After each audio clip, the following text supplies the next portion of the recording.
오늘도 함께 하신 주님께서 다가오는 한 주간도 주님께서 지키시고 인도하시고 축복하여 주실 줄 믿습니다. 오늘 같이 나눌 하나님의 말씀 여호수아서 22장 10절로 20절까지의 말씀의 제목은 신중함과 관대함이라는 제목으로 같이 나누기를 원합니다.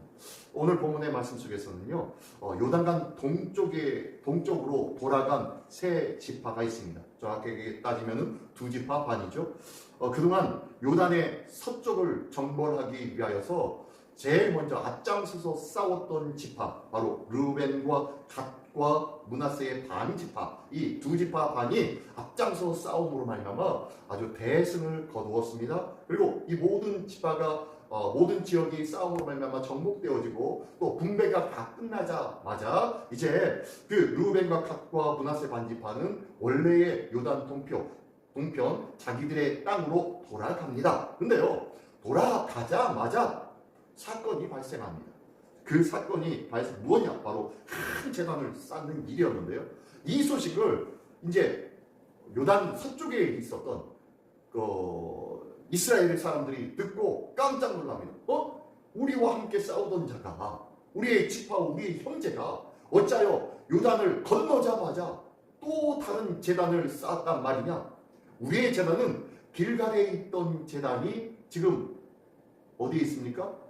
실로에 있죠. 네, 길갈에 있던 재단을 실로에 옮겨놓고 그곳에서 우리가 하나님 앞에 제사하고 예배하고 있었는데 왜 또 다른 재단이 요단 동편에 또 세워졌단 말이냐? 그들은 그들의 신을 또한 만들고 그들을 섬기려고 하는가 보다 라고 깜짝 놀랍니다. 그 사건들이 나오는데요. 이것들을 이제 서편에 있었던 이스라엘 사람들이 우상 숭배를 시작하였고 깜짝 놀라서 이에 대해서 대표단을 보내고 그 상황을 파악하는 장면이 오늘 본문의 말씀입니다. 자, 먼저 오늘 본문 10절부터 14절까지의 말씀은요, 이제 요단 동편으로 돌아갔던 르우벤과 갓과 므낫세 반 지파가 돌아가서 제단을 쌓는 모습이 나옵니다. 10절의 말씀에 보니까 르우벤 자손과 므낫세 반 지파가 가나안 땅 요단 언덕가에 이르자 거기서 요단가에 제단을 쌓았는데 보기에 큰 제단이었다. 그것도 큰 제단을 쌓았다는 거예요. 보기에 정말로 휘황찬란하게 아주 그럴듯하게 쌓아놓은 것 같아요. 이 소식이 요단 서편에 있던 사람들에게 들려진 겁니다. 11절 이스라엘 자손이 들은즉 이르기를 르우벤 자손과 갓 자손과 므낫세 반 지파가 가나안 땅의 맨 앞쪽 요단 언덕가 요단을 건너자마자 그 언덕배기 위에다가 큰 제단을 쌓았다고 들었습니다. 그것을 듣고 난 다음에 이들이 어떻게 합니까? 깜짝 놀라서 신앙의 중심지, 믿음의 중심지 어디였죠? 길갈에서 이제 실로로 옮겨졌죠. 그곳에 다시 모인 거예요. 12절의 말씀입니다. 이스라엘 자손이 이를 듣자 곧 이스라엘 자손의 온 회중이 실로에 모여 그들과 싸우러 가려 하니라. 뭐 하는 거예요? 안 되겠다. 저들 우리가 섬기는 하나님을 배역하였고 그리고 배교하였도다. 그들은 우리와 더불어 함께할 수 있는 자격이 있다 없다? 없다. 그들을 내버려두면 어떻게 됩니까? 우리도 망할 수밖에 없어요. 왜요? 그 일들이 왜 그렇습니까? 뭐 나중에 15절 이하로 17절과 19절에도 나오는데요. 그 이유가 나중에 이러이러한 사건으로 그렇기 때문에. 그러니까 큰일 났다. 저들 때문에 우리가 망하게 생겼다. 빨리 가서 저들을 쳐서 저들이 섬기는, 저들이 배교한 그것들을 다 해파시키고 그들을 우리에게서 도려내버리자 라고 하면서 그들이 회의에서 싸우러 가자고 모인 거예요. 그런데 이 모임 속에서 새로운 제안이 있었고 새로운 마음으로 어떻게 해요? 싸우러 가는 것 대신 먼저 어떻게 해요? 이 상황과 형편을 알아볼 만한 사람들을 우선 먼저 보내자 라고 하면서 실태를 파악할 사람들을 보냅니다. 보니까요, 13절에 누구누구를 보냈느냐 봤더니 이스라엘 자손이 제사장 엘르아살의 아들 비느하스와 그리고 길갈 땅에서 보내어 르우벤 자손과 갓 자손과 므낫세 반 지파를 보게 하되 이 비느하스를 보냅니다. 비느하스를 누구와 함께 보냅니까? 14절 보니까 이스라엘 각 지파에서 한 지도자씩 10 지도자들을 그와 함께 하니 총 몇 명이에요? 11명이 건너가죠. 11명이 건너가서 그 땅에 무슨 일이 있었는지, 어떻게 된 연고인지 그 실태 파악을 조사하러 갑니다. 이 모습이 지금 10절부터 14절까지 나오고 있는 거예요. 그들은요 깜짝 놀랐을 거예요. 저희가 배교하였음으로 인하여서 우리에게 큰 화가 임할 수가 있다. 마치 여리고성이 함락되어지고 그 성에 있는 모든 것을 다 불러 태워서 하나님 앞에 온전히 드려져야 되는데, 그것을 누가요? 그것을 아간이라는 사람이 얼마를 숨기는 바람에 아이성 정복할 때 어떻게 해요? 많은 자들이 떼죽음을 당했잖아요. 이런 화가 또다시 있을 것 같으니까, 그 한 사람의 죄 때문에 많은 죽음의 일들이 있었던 것처럼, 그런 것처럼 또 저들 때문에 우리에게 화가 또 있을 것 같으니까 빨리 가서 실태 파악을 해보자. 처음에는 가서 싸워서 그들을 진멸해버리자 라고 했는데, 아니 그 전에 먼저 한번 물어나보자 하면서 실태 파악 위원들을 11명을 보내는 거예요. 비나하스와 10명의 지도자들을. 그들은요 섣불리 싸우기 전에 신중한 방법으로 그 실태를 파악하는데 우선했다는 거예요. 상황과 형편을 보면서 미리 짐작하지 않았다는 거예요. 혹시 저 사람들 배교했네? 저 사람들 하나님을 거역하고 저들 이방신을, 미디안 신을 섬기고 있었네?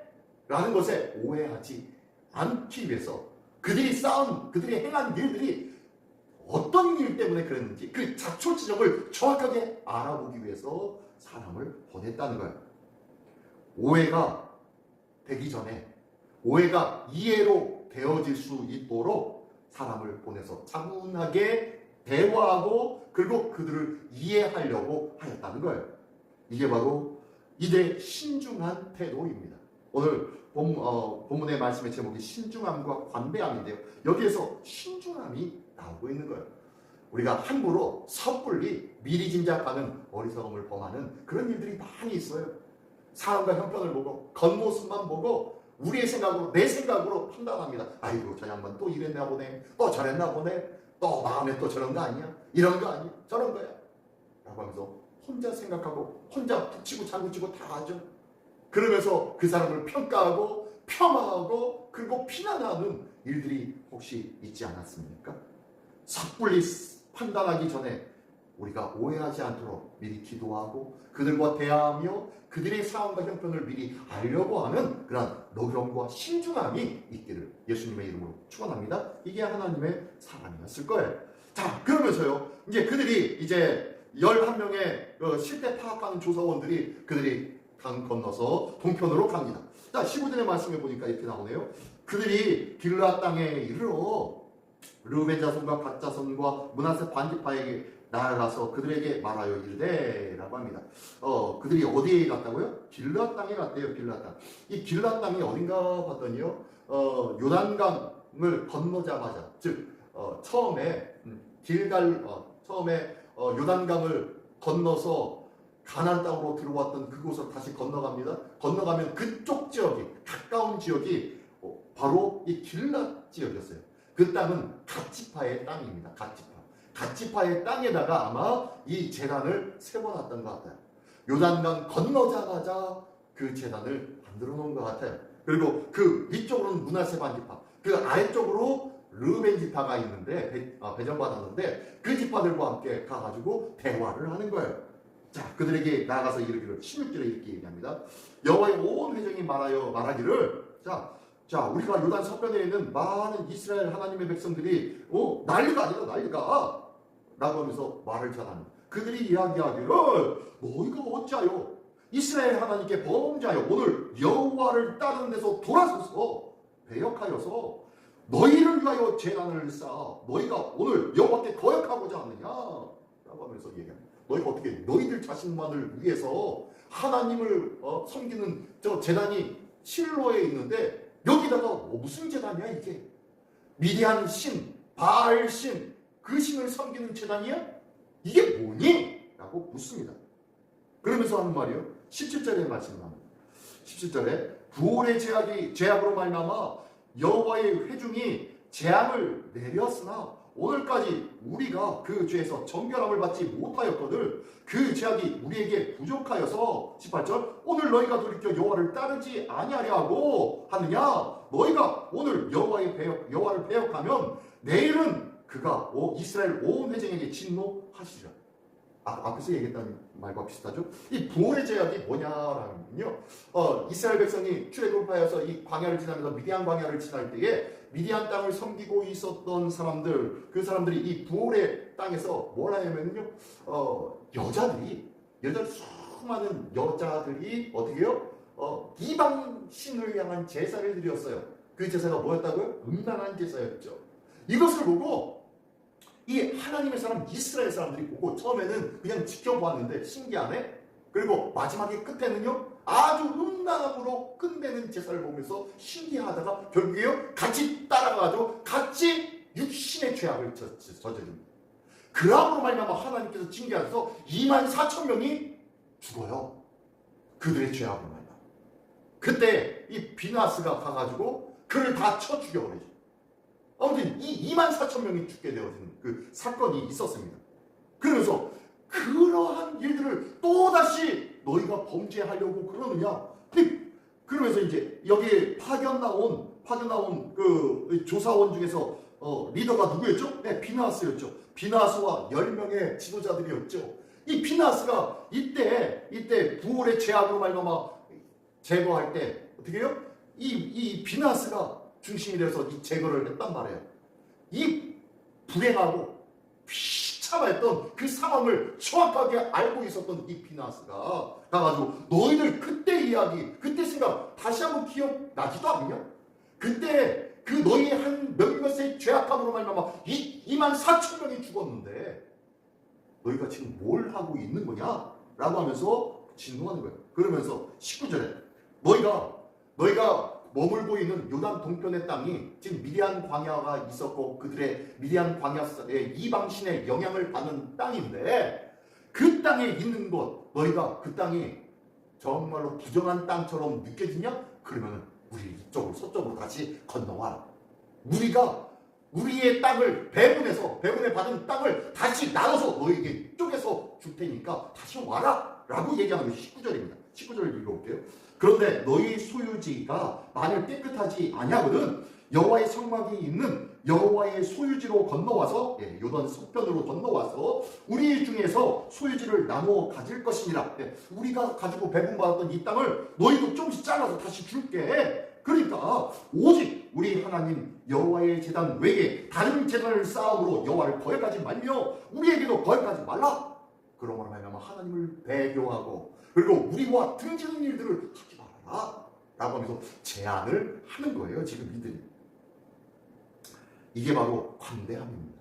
너희가 다시 이 땅이 정말로 하나님을 섬기기에 어렵고 요단강을 건너서 이 실로까지 와가지고 너희가 하나님을 섬겨야 되는 그 어려움이 있다는 것 안다.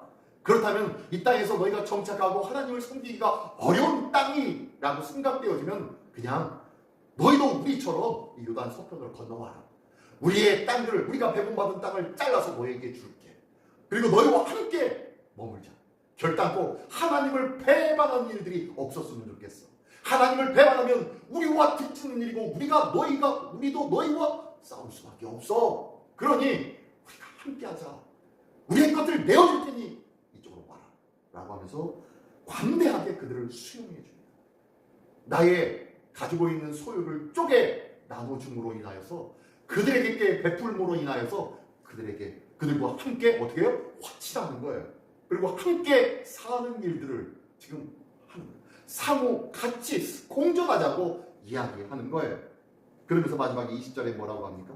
세라의 아들 아간이 온전히 바친 물건에 대하여 범죄함으로 이게 여리고 점령과 그리고 그가 아간이 숨겨놓은 재물이었죠. 그 범죄함으로 인하여서 이스라엘 온 회중의 진노가 임하지 아니했느냐?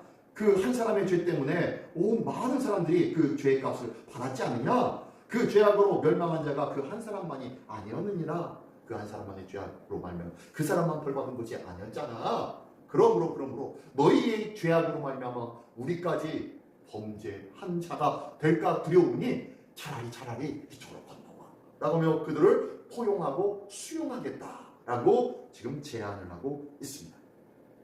이러한 17절과 20절의 이러한 제안들, 이야기들, 이 두 가지 사건의 이야기들, 이 사건을 이야기를 통하여서 너희가 함께하는 것이 아주 가장 훌륭한 방법 아니겠느냐? 우리의 것 잘라주겠다. 걱정하지 말고 이쪽으로 건너와라. 함께하자. 함께 살자. 함께 하나님을 섬기자. 라고 배려하고 관대하게 그들을 맞이하는 모습입니다. 그들에게는 알고 있어요. 아무리 작은 죄라도 이 한 사람의 죄, 이 아간의 죄 때문에 많은 어려움이 있었던 것처럼 죄악은 아주 작은 것이라도 도려내야 된다는 것을 알고 있었습니다. 나 하나쯤이야 라는 가벼운 생각으로 죄에 대해서 우리 가볍게 생각하고 있었진 않습니까? 내 죄악 중에서 이것쯤은 괜찮겠거니? 라고 생각하는 죄에 대한 그러한 습관과 잘못된 관습은 있지 않습니까? 이 정도야 뭐 까짓 거 라고 했던 나의 지난날의 습관들이 있지는 않습니까? 이것들로 인해서 나의 온몸이 버림받고 또한 죄 가운데 상해질 수 있다는 거예요. 죄는 사소해 보여도 아주 심각한 전염력이 있다는 것을 기억하십시오. 공동체 전체를 위험에 빠뜨릴 수 있는 작은 죄, 가벼운 죄, 그 작은 죄가 결단도 가볍지 않다는 거예요. 죄는 크던 작던 가볍지 않습니다. 별것이 아니야 라는 것이 없어요. 그 죄가 큰 일들을 가져온다는 것을 기억하면서 오늘도 이 이스라엘 사람들이 어떻게 합니까? 신중함과 관대함으로 그들을 정죄하기보다 그들에게 관대함으로 그들을 끌어안아서 그 죄를 해결해 버리려고 했던 것처럼 우리에게도 이 귀한 아름다운 공동체의 모습이 있기를, 아름다운 합력하고 포용할 줄 아는 너그러움과 관대함이 있기를 예수님의 이름으로 축원합니다. 기도하겠습니다. 하나님 아버지 감사합니다. 눈앞에 보여지는 상황과 현상에 따라 저급함으로 판단하고 결정하는 어리석음이 아니요 신중함과 관대함으로 나의 사랑하는 지체를 보호하고 그리고 그들을 끌어안아줄 줄 아는 믿음과 신앙의 삶이 있게 하여 주시옵소서. 공동체의 하나됨을 지킬 줄 아는 믿음이 있기를 원합니다. 공존을 위한 희생과 섬김의 모습이 나의 삶의 습관이 되게 하시고 자연스러운 믿음의 행위가 될 수 있도록 우리의 생각과 마음을 지켜 주시옵소서. 하나님의 백성다운, 하나님의 자녀다운, 거룩한 성도다운 믿음의 한 주간을 살아갈 수 있는 우리 모두가 되게 하여 주시옵소서. 이 귀한 모습으로 오늘도 승리하는 한 주간 되어지기를 원하오니 주여 모시고 사랑으로 늘 지키시고 인도하여 주시기를 바라는 우리 주님의 성품을 담는 한 주간 되게 하여 주시옵소서. 모든 것 주님께 부탁드리오며 예수 그리스도의 이름으로 기도드리옵나이다. 아멘.